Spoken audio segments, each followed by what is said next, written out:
The term casual employment is often used by the Liberal government to suit their war on the working class, while in reality it's actually part of a subset of insecure work that includes much more. Casual's pretty good. Well, in ways it's good because the pay's a bit better than having full-time work, but it is also, it's a struggle because you don't get a message till maybe 5 o'clock the night before, or sometimes a bit later. So you're waiting around not knowing if you're going to work the next day or if you're staying at home. And you might only get 2 days a week. Some weeks you might not work at all, and then other weeks you might get the full 6 days. Insecure work is employment that provides workers with minimal social and economic security and very little control over their working lives. Certain forms of employment are prone to being insecure, including casual work, fixed-term contracts, sessional work, contracting and labour hire. So when you take this into consideration, it's estimated that as many as 40% of Australian workers are in insecure work.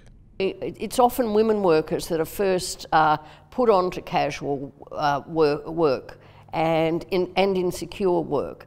The Change the Rules campaign is absolutely vital. It's absolutely vital that we win this campaign because it's gone too far in the boss's favour. Young people go to work and they're put on a 4-hour shift and they're told to go home for lunch and they're not paid for a lunch break and come back 2 hours later.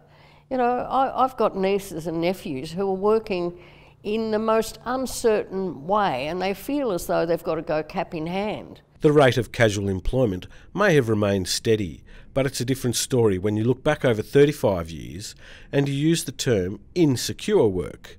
The prevalence of long working hours, unpaid overtime and casualisation have all increased considerably. When you don't get a full week's wage, you're not getting your super paid. So there might be weeks where you're going and you could be earning some money into your super, and then the weeks that you're not earning. So it's a real struggle to think of the future of, like, am I going to have enough in my super whenever I'm older? Generally, between the 1980s to the mid-1990s, workers lost a lot of ground over working conditions. You know, if there's any tip I could give to young people, if I'm at a restaurant, my tip to them is not money in a jar, it's join the union. That's the best tip you can give to people.